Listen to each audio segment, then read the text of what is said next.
Hey guys, it's Kevin again, and this is going to be my review for Sons of Anarchy, Season 7, Episode 8, The Separation of Crows.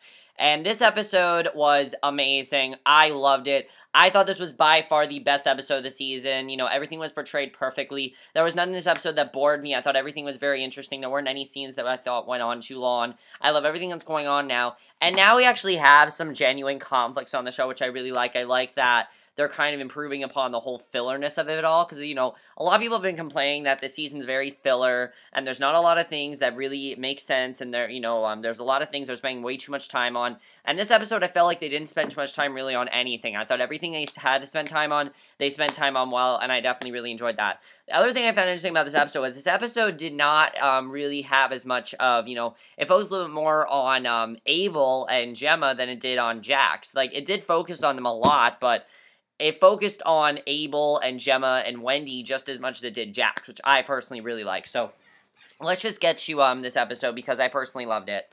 So, of course, the ending of last week's episode, all the sons find out that Bobby's in trouble, and Jax is deeply, deeply affected by this. He is treating this like somebody died. Like, seriously, he's treating like this like, when Tara died, basically, that's what he's treating this like. He's sitting on the roof as the sun comes up. He's stressing in a very big way. Obviously, he's very upset because here's the thing. He didn't think August was going to be a problem. He thought August was on their side. He thought that they could trust August, and now he knows they don't. He's very upset, obviously. So Gemma takes care of LaRiche at the cabin, and Nero hangs.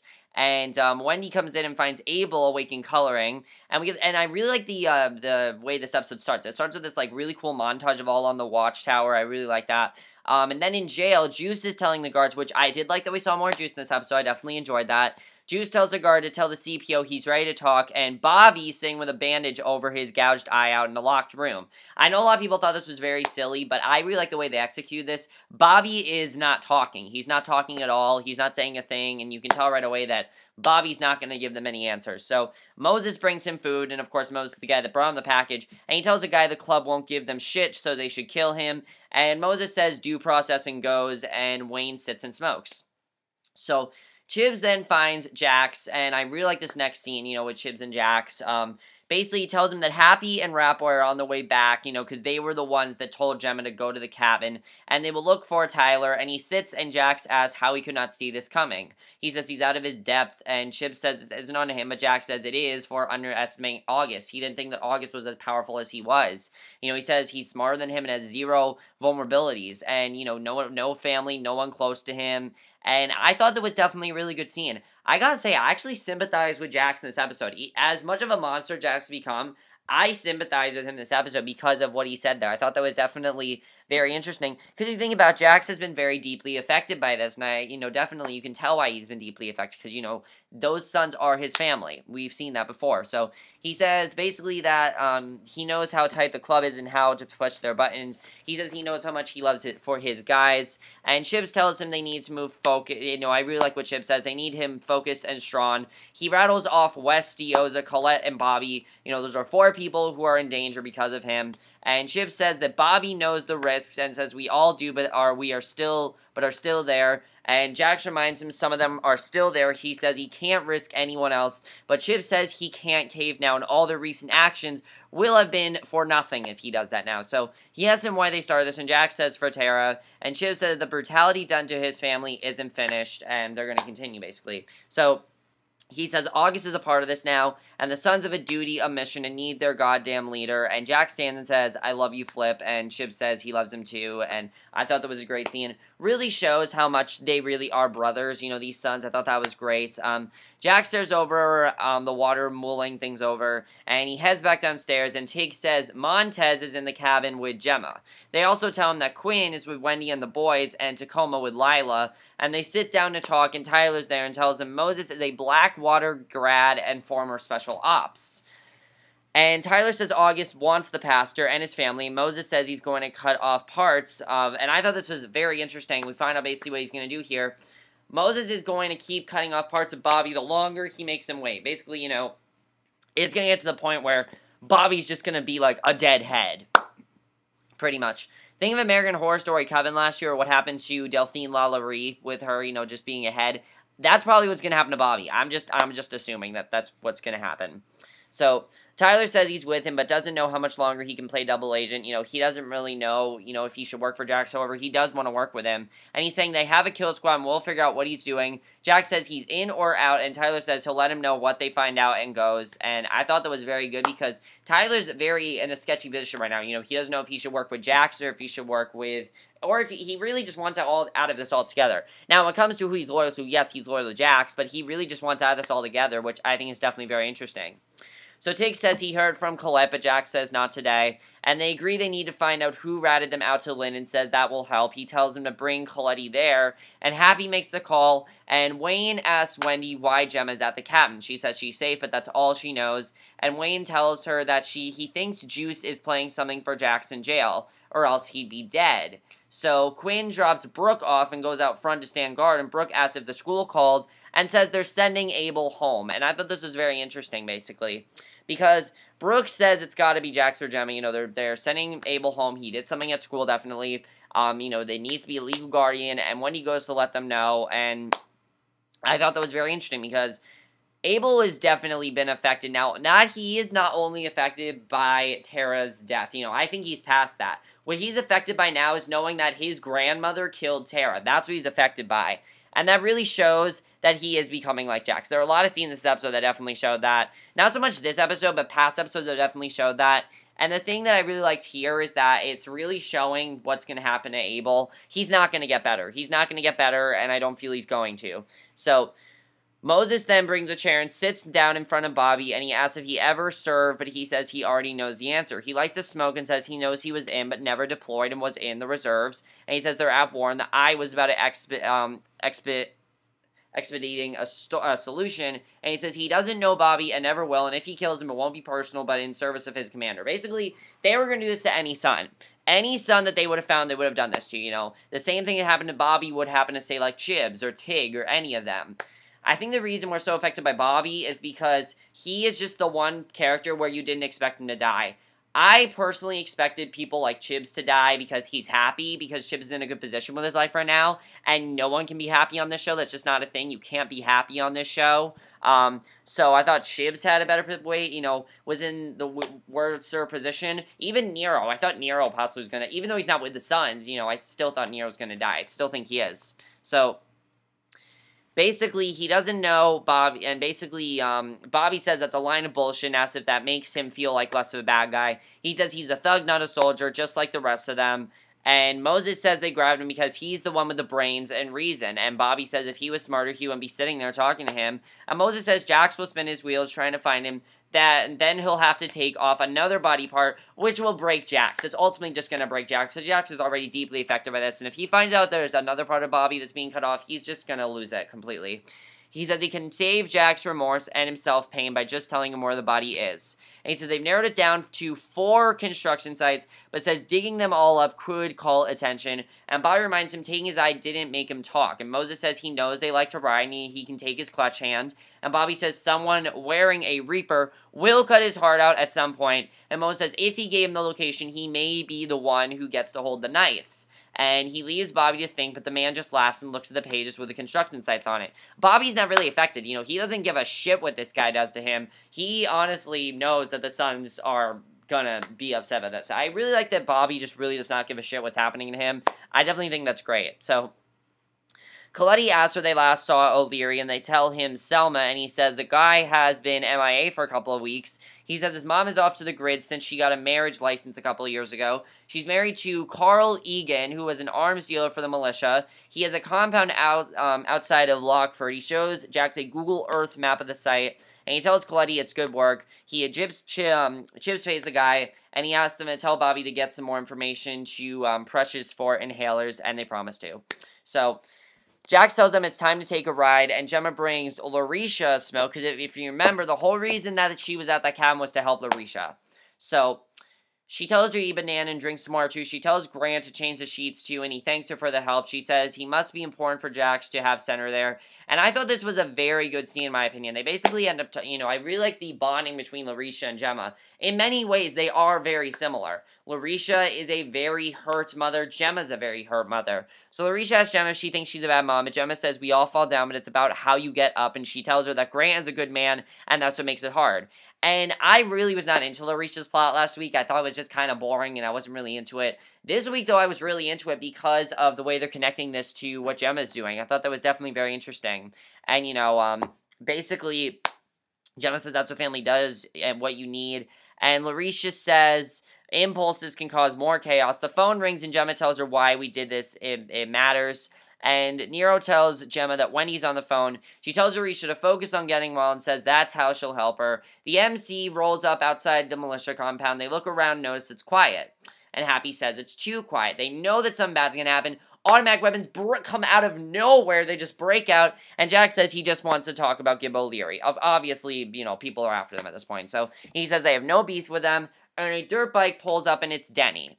And then we see his mom, Renee, yelling at him to get out, and they hold him at gunpoint. They tell Carl and Renee they just want to talk. So Carl insists they let him go first, but Renee comes out and tells Carl to put down the gun or she'll cut him in his sleep. And he does, and she calls Denny over to her.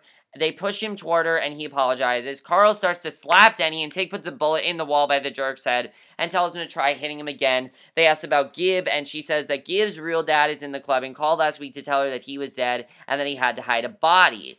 So she says that she was very upset that she couldn't give him a proper burial, and she says she told her baby daddy she was going to tell the cops, and she thought Jax and them were here to keep her quiet, so they opened fire on them. And Jax, of course, is asking who Gib's dad was, and it turns out it's actually Jury. I thought that was an amazing twist because we could see that Jury was very, very affected by Gib's death. Now, I personally thought it was that Jerry worked with Gib or he was a friend of Gib, but no, it's that it's his father. And it really makes sense because he was just so affected. He was crying hysterically, and now we understand why, because he was his father. And I definitely really enjoy that twist of Jury being Gib's father. I thought that was a great twist, definitely.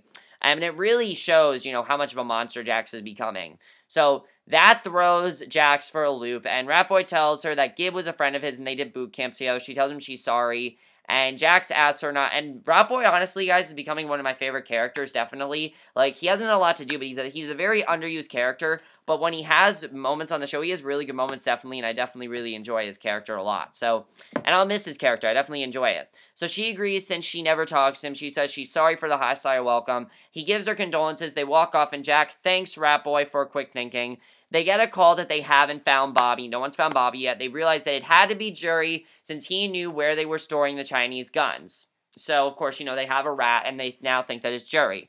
So Jax tells Tig to call and get Jury and his VP to meet them halfway to counsel him on how to handle the triads. And Chibs asks what he's going to do, and Jax says he's going to find out if the rat is wearing a Reaper, and they ride. So, basically, they pretty much think that Jury's the rat. So, Gemma and Wendy then come to get Abel at school, and Miss Harrison asks to speak to Gemma alone. I thought this was very well done. She asks if she talked to the head of the school and the shrink, and Gemma says Abel stood up to a bully, and Harrison says Abel hit another kid with a metal lunchbox unprovoked, and Gemma says she wants teacher, shrinks, and assholes to stop judging her grandson, and Harrison said that aggression is what he's intimidating. Now, I can understand why Gemma is justifying this, because this is basically what her son is. Again, Abel is basically becoming Jax, and I don't even think Gemma realizes it. I think the thing is she's dealt with this all her life, so she's just used to it. And, I'm pretty sure she'd do the same thing for Jax, definitely. So, it really doesn't surprise me that Gemma reacted the way she did. I thought this was definitely really good. So, Gemma says she hopes she's the one that gets hit with the lunchbox. And I thought that was a great scene. So, the guys pull over. Basically, they go to the bathroom. Literally right there. I was like, what the fuck is going on? Like, that was really weird. Jack gets the update that Juice is putting things in motion at the jail. They roll out again. And Juice then meets with Althea and Wayne. And he asks for protection about his bail hearing. And says he'll tell them who killed Eli and Tara.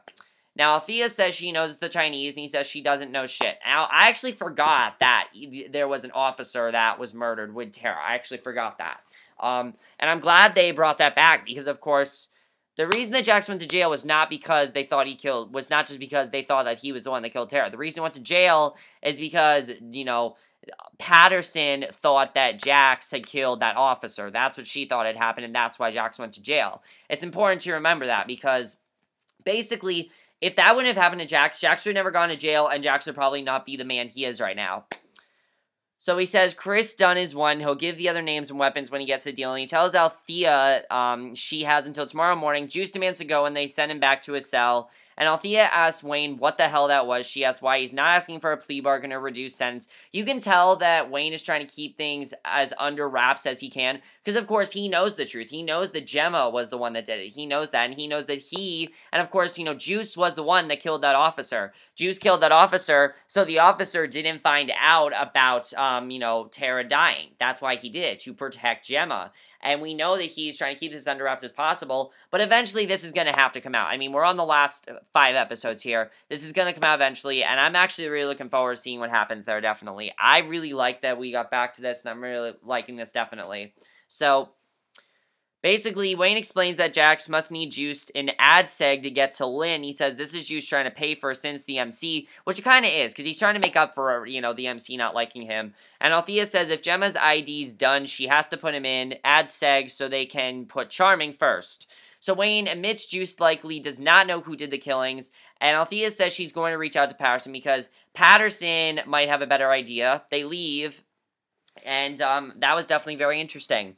So Wendy and Gemma bring Abel back to the house. She says she's going to change, and Nero will take her back to the cabin, and Abel asks for milk, and Nero goes to fix it for them. Gemma comes into her room and sees that all her birds are loose.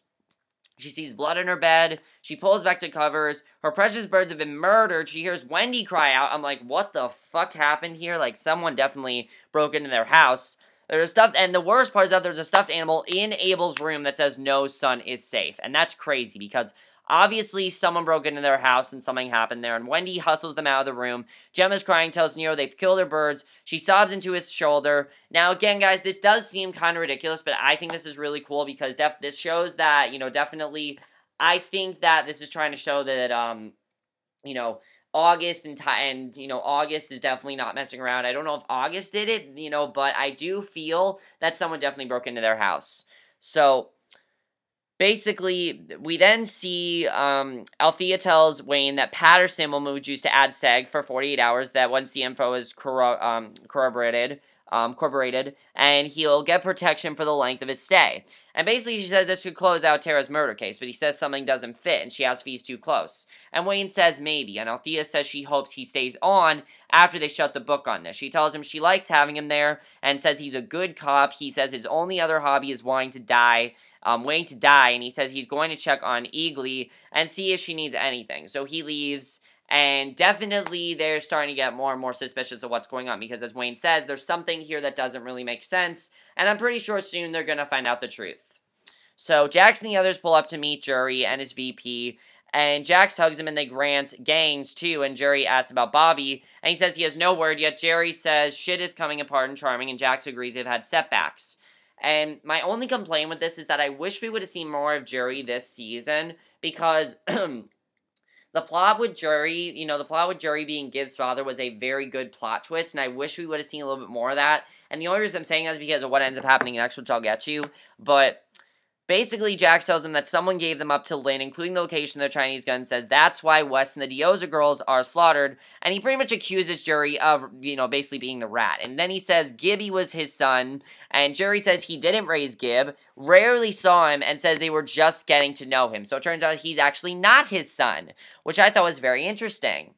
So he says he didn't, basically he says none of his guys knew he was his son and no one knew about it. And Jury says he wanted him dead over Gibby, but says he didn't tell Lynn shit, and Jax does not believe him. So Jury asks what now, and asks if he's going to blow him out without, with a mayhem voice. And Jax says he betrayed the patch. Jury tells him he had a chance to be good for the MC, but has turned into everything his dad hated. And the reason he checked out, Jury says, was the only JT trusted at the end. He says he was just a friend in a safe ear. He says Jax's dad couldn't live with what the club had become, but didn't want to take it down.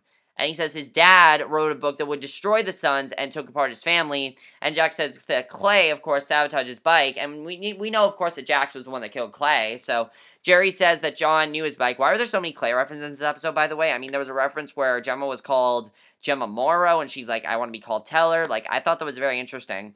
So, Jury says it may have been his way of letting his family and club survive, but Jax said his dad wouldn't have killed himself. Jury says it's bets JT never saw what Sam Crow did to him. Jax knocks him down, then shoots him dead, and gangs freak. So, yes, Jury is dead, and my only complaint is that I felt this was a little too abrupt. I love the way this scene was done. Don't get me wrong, I thought this was an amazing scene.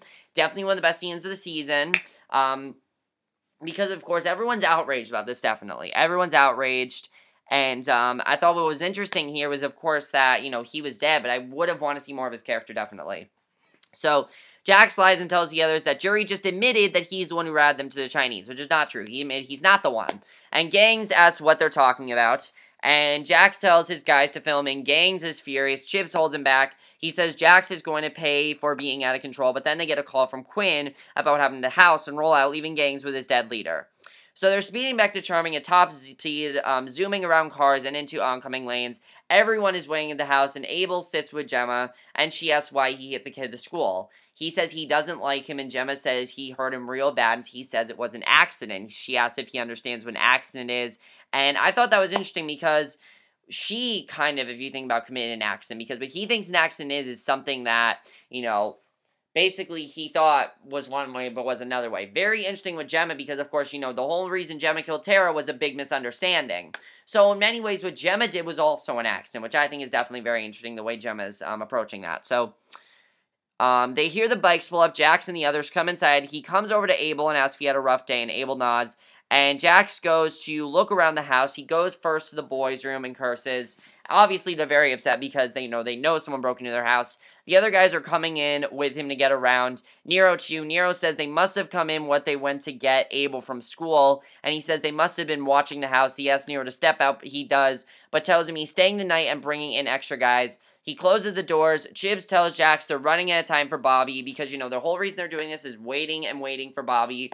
And Jax says to set a meet with him to give him the location and talk to him, but not grant him the reshow. So they go to set it up for him, and Jax stays in his son's room alone, closes his eyes, puts his head on his hands, and Moses comes back in to talk to Bobby and picks up the location list. He tells Bobby his crew hasn't called him. Bobby sighs and tells him to suck his big white dick, and Moses tells him good for him, but then a guy comes in and says they got a call, and Moses tells him Jax reached out, but that thought the terms were negotiable, and they hold Bobby down as he struggles, and Moses takes a knife, hacks on his hand while he screams, and we can tell right away that definitely they're going to continue torturing Bobby, because as I said, the longer that, you know, they make August wait, the more things Bobby's going to lose. I honestly don't think Bobby cares, though, that he loses his hand. He didn't care that he loses an eye, so why is he going to care about his hand? So,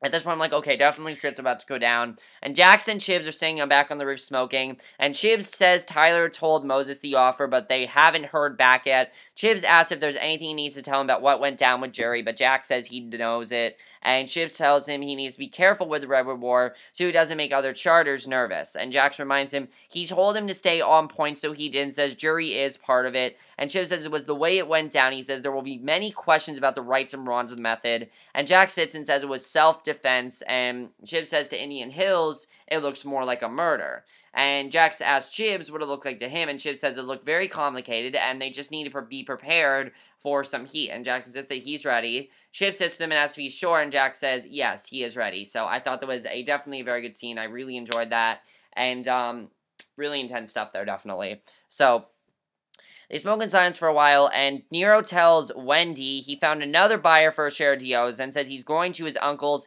as soon as he can clean things up in Stockton and get things set up for Lucius's care down there. She asks if Gemma knows, and he says she does. He also says he wants Wendy, Gemma, and the boys to come with him. Wendy says Jax will never let the boys go away, but Nero asks after today, how can he let them stay? And Wendy takes this in very silently. So the question here is, was Nero possibly the one that did this? Did he set this up? You know, did he kill a bird and murder an innocent teddy bear to try and scare Jax into letting them leave town? Because, of course, we know that Nero wants to leave town. That's his main goal right now, is to leave town, get out of Charming, and move somewhere else. That's what he wants to do. He doesn't want to be in Charming anymore. He wants to leave, and he wants him and Jax to leave. That's what he wants to do. So, it kind of makes sense if you think about it, because if Nero thinks they're all going to end up like the Oza girls with the path Jax is on, definitely, if he thinks that, it does make sense, because pretty much they're very scared now. So, if that was his plan, Nero's a fucking genius, because seriously, he really is a genius if this is really what's going on. So, Gemma's in the yard burying her beloved birds, and all on the watchtowers playing, and I thought this was a very good montage. I really like the montage here. I wasn't a huge fan of the montage last week, but I thought the montage here was very strong. I actually really like the cover. Thank God it was not Katie Sagal. Oh my God. Katie Sagal, she's a good singer, but they use her way too much on this show. I know she plays Gemma, but, like, they use her way too much. So, Wayne's playing Scrabble with Iggly in her hospital room. It's good to see that he still is, you know, keeping watch of Iggly. And Jax waits in his cell and plays with a cockroach. Then he squishes Juicily in his fist, and he stares at the bug goo. And I'm wondering if this is trying to show that maybe he's gonna hurt someone. I don't know. I definitely think that Juice is not gonna be in jail for that much longer, in my opinion. I don't think he's gonna be. Tig comes up to the roof with another box for Jax, and they are obviously very worried, because the last time they got a box, there was that iPad and Bobby's eye. So, my heart's racing at this point. I'm like, oh, holy shit, what is about to happen? What is going to happen here? I had no idea what was going to happen. I was like, my heart was racing, and you know when you know your heart's going like, bum. That's basically what's going on for me in this part of the episode. Like, I had no idea what's going on here. I had no idea what they were going to show. In my opinion, I thought this was going to end like 7. I thought Bobby's head was going to be in the box. Basically, they don't know what it is. He sets it down, says it's from Moses, and Jax, after he sees this, he's like, I am not looking at that. He's like, nope, I'm not looking at this again. I'm not going to do this to myself again. He looks at it unhappily before looking away altogether. No one opens it. They're obviously very concerned, and I thought that was a great way to end the episode, because it really shows that they're failing. They're failing, and they're failing miserably. They really are. I think they are realizing that, yeah, they are failing miserably, and they need to basically realize that this is not going to work out for them. I'm pretty sure that Bobby's going to die, because in the next episode, someone's supposed to die. They confirmed that someone in episode 9 or 10 will die. So, especially because the title of next week's episode, like, apparently is all about, this, you know, dealing with, heartache and things like that. That kind of makes you think that someone's going to die in the middle of it. I really feel that Bobby's not going to be around for that much longer. I can already tell he's probably not going to be. In my personal opinion, I don't think Bobby's going to be around for that much longer. But we'll have to see what happens there. But overall, guys, I loved this episode. This was by far best episode of the season, and there's a lot to talk about. First of all, do you think that Nero was the one that planted all the blood and everything? Is he trying to scare Gemma, Jax, and Wendy, and, you know, Abel into getting out of Charming? Is that what he's trying to do here? If that is what he's trying to do, it definitely makes sense. It looks like next week, Tyler and Jax are going to get into, like, a bit of a fight, because, you know, Tyler wants to help Jax, and Jax says that's what we're trying to do, and, you know, Jax, like, just screaming at him. It looks like an amazing episode next week. Next week, though, is going to be, like, 2 hours long. I don't know if I can handle a 2-hour episode of Sons of Anarchy. This episode moved very quickly, but I don't know if I can handle a 2-hour episode. My other question, of course, is Abel. Do you feel there's any way of saving Abel? I don't think there is. I don't think there's going to be a way of saving Abel for that much longer. I think Abel is basically becoming Jax, and I think that's what Gemma is realizing it. I don't know if Gemma's realizing it right now, but she's going to realize it, and whenever she does, she's going to. I don't know when, but we'll have to see what happens there.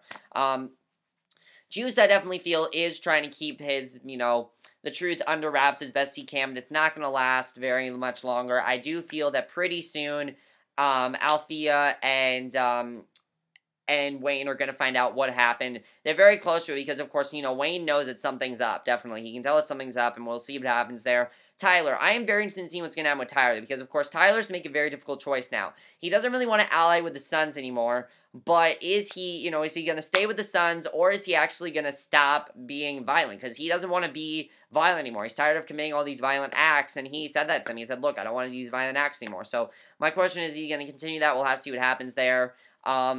And I guess the only thing I'm going to answer, you know, the only other thing I'll ask, guys, is what do you think's going to happen with Bobby? Is Bobby going to keep taking shit from them? Is Bobby going to end up killing them? I mean, I really don't think Bobby gives a shit. I don't think Bobby cares. I think that's just how much he cares about the club. He cares that much where he will risk literally everything. And I definitely feel that pretty soon Bobby's just going to be like a head. Like, they're going to cut off everything that matters to him. They'll cut off his eyes, they'll cut off his arms, they'll cut off his legs, and he'll still be, you know, the same Bobby that we know and love. That's been my review. Hope you guys enjoyed. Let me know what you guys saw this episode. I personally thought this was a great episode. Also, were you surprised that Jury died? I was personally really surprised by that. I thought it was very surprising that, you know, Jax killed Jury like that. My other thinking with, you know, Jax killing Jury, would you want to see a little more of that storyline? We'll have to see what happens there. The Sons are obviously not happy with him, and he kind of lied to them about what happened, so we'll have to see what happens, definitely. But I'll see you guys in the next video, which will be my review for Awkward. So I'll see you guys for that. Okay, bye.